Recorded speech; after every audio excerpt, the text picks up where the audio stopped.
औज़ुबिल्लाहि मिनश्शैतानिर्रजीम बिस्मिल्लाहिर्रहमानिर्रहीम।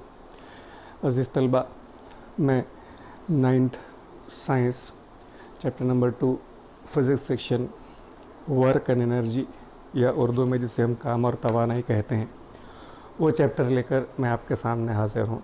मैं दोनों लैंग्वेजेस के लिए कन्वीनियंट हो इस तरह की लैंग्वेज इस्तेमाल करूँगा।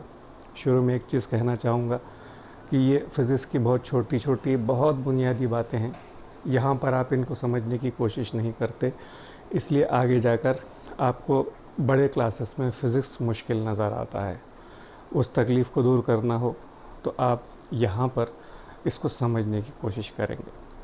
चलते हैं, चैप्टर में आपको पढ़ना है वर्क, एनर्जी यानी काम और तवानाई, उसके बाद mechanical energy, law of conservation of energy, और उसके बाद जो है तो फ्री फॉल, या उर्दू में वर्क यानी काम, एनर्जी, तवानाई, फिर उसके बाद law of conservation of energy मतलब बक़ाए तवानाई का क़ानून। तो आज हम सिर्फ इसमें से एक चीज़ काम या वर्क को तकमील करेंगे।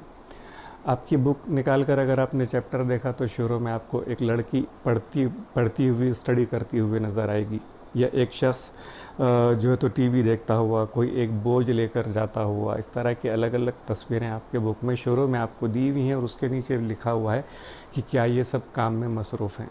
हाँ, ये काम में मसरूफ़ हैं, लेकिन हमको यहाँ पर आम तौर पर लफ्ज़ी ज़बान में इस्तेमाल होने वाला, लिटरल मीनिंग में इस्तेमाल होने वाला काम नहीं चाहिए। हम फ़िज़िक्स में यानी साइंस में होने वाला काम देखने वाले हैं। फ़िज़िक्स में या साइंस में जो काम होगा उसके एक पर्टिकुलर मीनिंग है, उसका एक मख़सूस मायने होते हैं, वो मायने हम यहाँ पर समझेंगे। चलिए शुरू करते हैं काम। तो काम कब होगा, तो पहले उर्दू में हम इस्तेमाल करते हैं, उर्दू की लैंग्वेज देखेंगे। काम कब होगा, तो जब किसी जिस्म पर कोई क़ुव्वत लगाई जाए और क़ुव्वत लगाने के अमल से जिस्म में कोई हटाव वाक़ई होता है तो हम उसे कहेंगे काम होता है। मतलब जिस्म पर क़ुव्वत लगे और क़ुव्वत के अमल से क़ुव्वत की सिमत में हटाव होता है अगर, तब हम उसे काम कहेंगे। या इसको इंग्लिश में वर्क डन या वर्क कहते हैं काम को।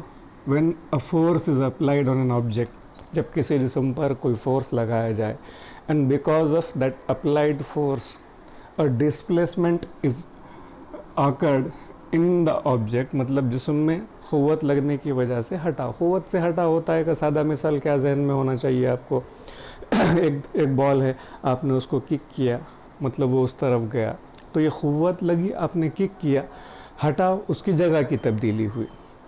हटाव की डेफिनेशन आप लोग देख कर आ रहे हैं, जगह की तब्दीली। तो क़ुव्वत के अमल से अगर जिस्म में हटाव वाक़या होता है, means because of application of force, if there is some displacement then the work is said to be done, हम ये साइंस में काम कहते हैं। अब काम में यहाँ पर हटाव की मीनिंग, क़ुव्वत की मीनिंग आपको मालूम होने चाहिए पहले से, हर चीज़ हर जगह पे रिवाइज़ नहीं की जा सकती। तो ये हटाव हो गया। अब इसके बाद काम की और 2-3 क़िस्में कहेंगे हम लोग, या 2-3 जो है तो एक्सप्लेनेशंस उसके और होते हैं।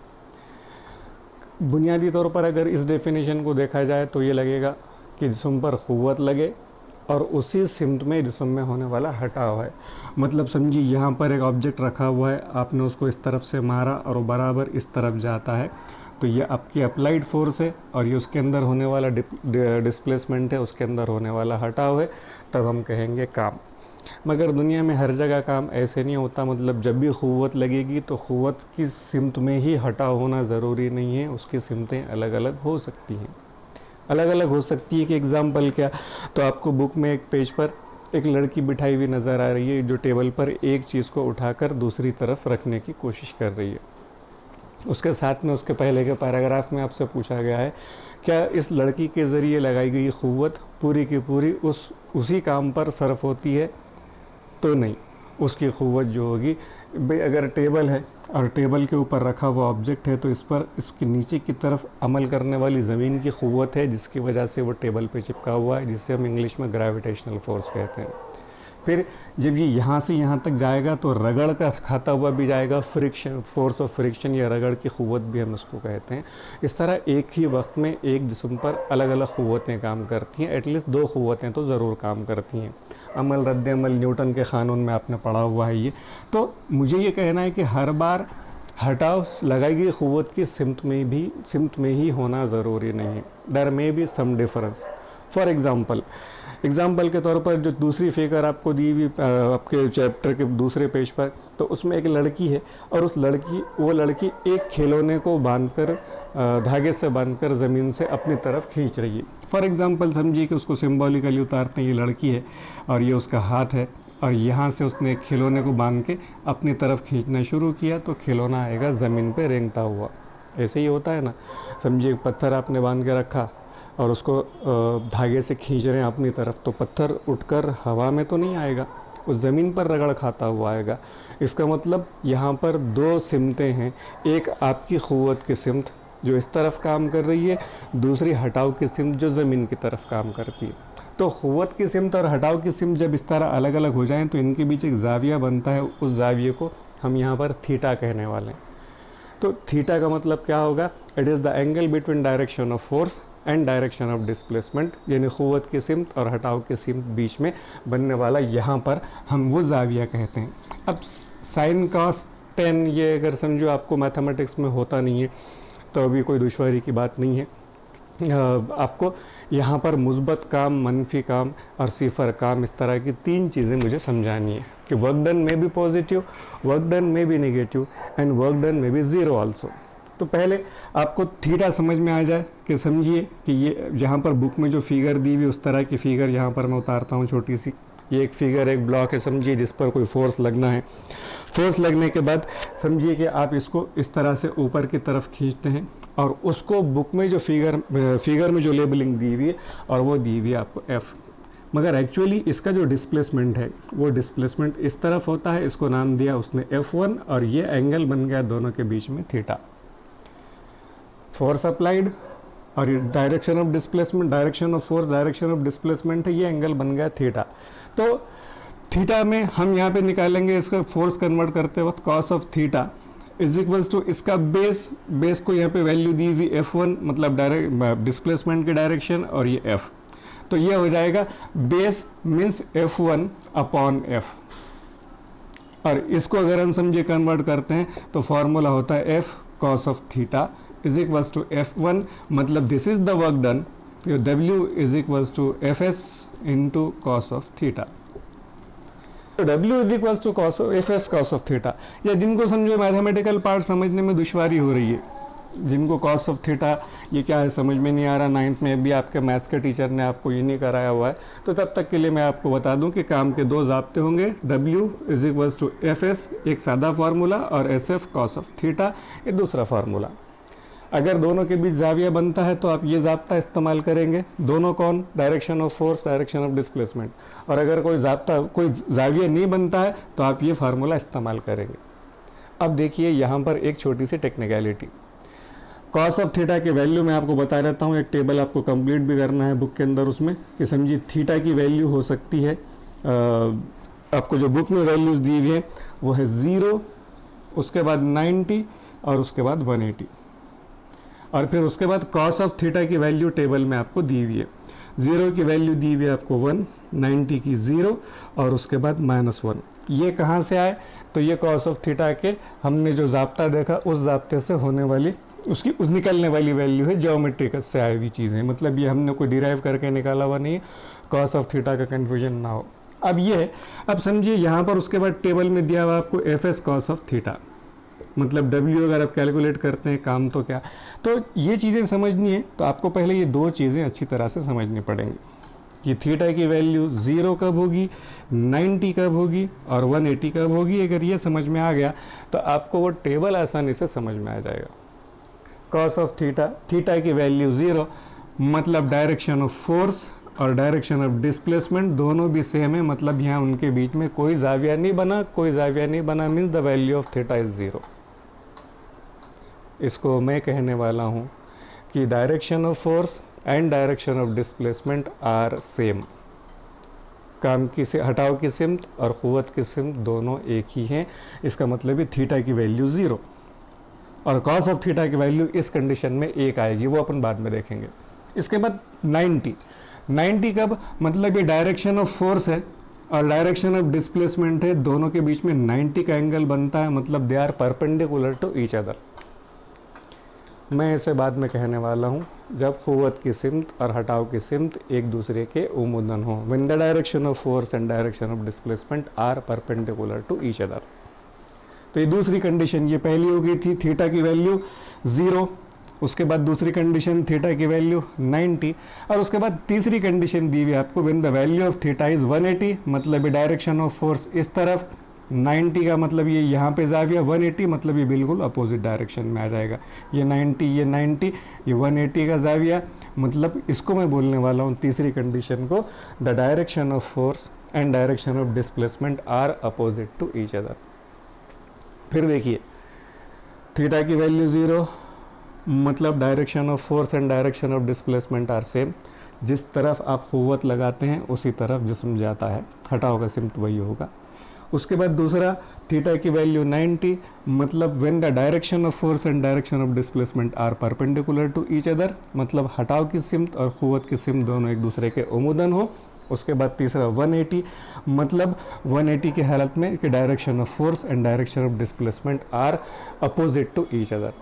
ये तीन चीज़ें समझ में आ गई आपको, तो मैं इसी टेबल को कंप्लीट करने की तरफ लेके चलता हूँ कि अगर समझिए आपने इस तरह से टेबल की वैल्यूज़ भरना शुरू की, W is equals to F S cos of theta, तो यहाँ पर फार्मूला वही रहेगा, W is equals to F S cos of theta, मतलब ये W is equals to F into S, cos of theta की वैल्यू रखिए 1, मतलब आपका जो किया गया काम रहेगा that will be W is equals to F S, और डेफिनेटली ये पॉजिटिव वर्क रहेगा।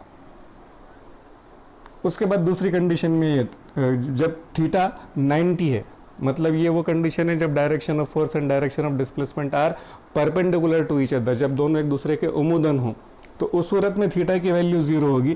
थीटा की वैल्यू 0 होगी तो मतलब F into S cos of theta, 90 की वैल्यू 0 तो मतलब एफ एस इंटू 0। अब अगर 0 आ गया तो इसमें से कुछ भी करें आप तो आपका ये जवाब 0 आएगा, मतलब इसको हम 0 वर्क कहते हैं। और उसके बाद 180 इंटू की वैल्यू -1 थीटा की, तो ये हो जाएगा W is equals to F S cos of theta की वैल्यू इंटू समझिए कि -1, तो आपका जो भी जवाब आएगा W is equals to -F into S.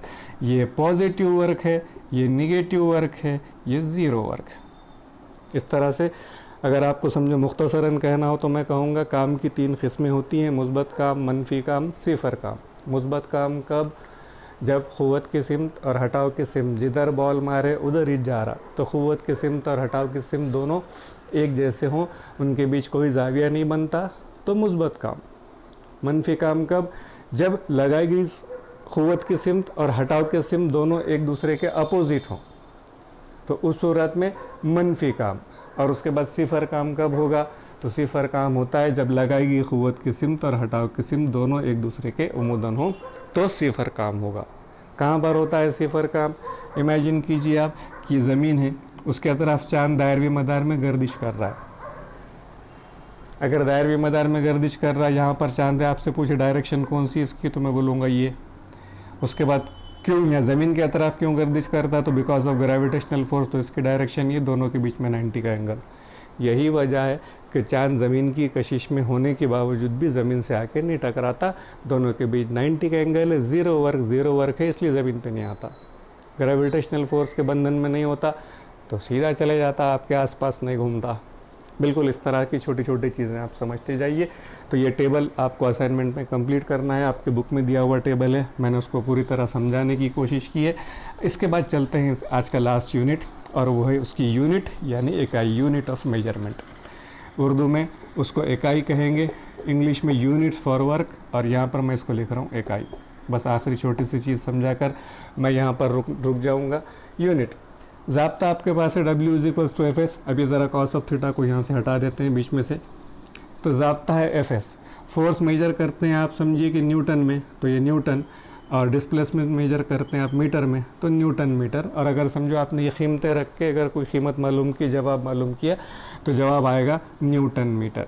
तो newton metre is the unit for measurement, मतलब ये हमने फॉर्मूले में रखने के बाद हम अपनी सहूलत के लिए, या इन शॉर्ट न्यूटन मीटर को कहते हैं हम लोग दूसरी ज़बान में जूल, दूसरी ज़बान में न्यूटन मीटर को जूल कहा जाएगा।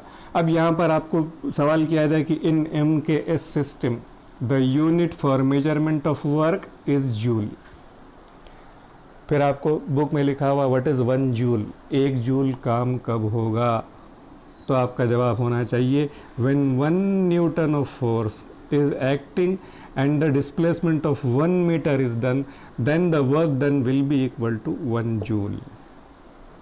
उर्दू में फिर और समझने के लिए, क़ुव्वत की पैमाइश की जाती है उर्दू में न्यूटन में, और उसके बाद हटाओ की मीटर में, तो इकाई हो गई न्यूटन मीटर, और ये न्यूटन मीटर को हम मुख्तसरन जूल कहते हैं।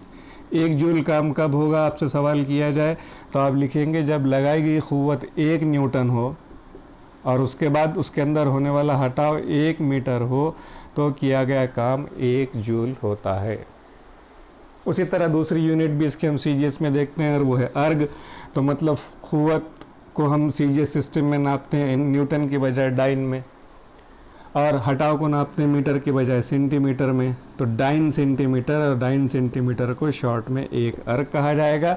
आपसे सवाल किया जाए कि 1 अर्ग किसे कहते हैं तो बोलना ये वो काम की पैमाइश की इकाई है जब किसी जिस्म पर 1 डाइन क़ुव्वत लगे और उससे 1 सेंटीमीटर हटाव वाक़ होता है तो किया गया काम 1 अर्ग होगा। चलिए ठीक है, यहाँ तक हम लोग रुकते हैं। इसके बाद की चीज़ें इसके बाद के पीरियड में एनर्जी पर हम आएंगे। तब तक के लिए आप इसको स्टडी करते रहिए, 1 से 2 बार रिपीट करके देखिए आपको, ताकि हर चीज़ समझ में आए। खुदा हाफिज़, अपना ध्यान रखें।